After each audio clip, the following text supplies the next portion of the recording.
नमस्कार, मी राश्री आपले मनपूर्वक स्वागत करत आहे। आज आपण लाल मिरचीचं लोणचं बनवणार आहोत।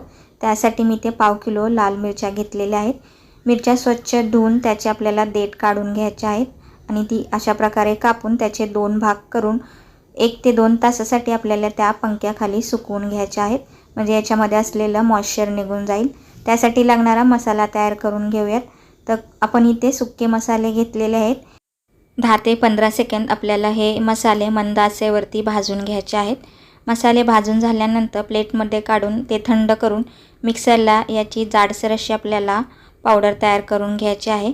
तेलही आपण गरम करून घेतलेलं आहे। आपण जे मसाले भाजले होते त्याची अशा प्रकारे जाडसर अशी पावडर तयार करून घेतले। याच्यामध्ये दुसरे मसाले घालूया, लाल तिखट, मीठ, कलोंजी, आमचूर पावडर, सगळे मसाले घालून आपल्याला व्यवस्थित असं हे मिक्स करून घ्यायचं आहे।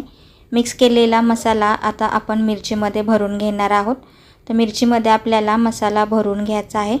सर्व मिरचीमध्ये मी मसाला भरून घेतलेला आहे। आता आपल्याला ही मिरची बरणीमध्ये घालून घ्यायची आहे। ज्या भरणीमध्ये आपण लोणचं ठेवलं आहे ती भरणी आपण स्वच्छ धुवून 2 तासासाठी आपण ती उन्हात ठेवून घेतलेली आहे। सर्व मिरच्या भरणीमध्ये घालून घेतलेल्या आहेत। तेलही घालून घेतलेलं आहे। कढईमध्ये थोडंसं तेल घालून त्याच्यामध्ये हिंग, हळद घालून तेल छान गरम करून थंड करून आपल्याला मिरचीमध्ये घालून घ्यायचं आहे आणि 2-3 दिवसासाठी आपल्याला हे मिरची उन्हामध्ये ठेवून द्यायची आहे, म्हणजे आपलं लोणचं तयार होतं। संपूर्ण रेसिपी आपल्या चॅनलवर उपलब्ध आहे, तुम्ही तिथे जाऊन पाहू शकता।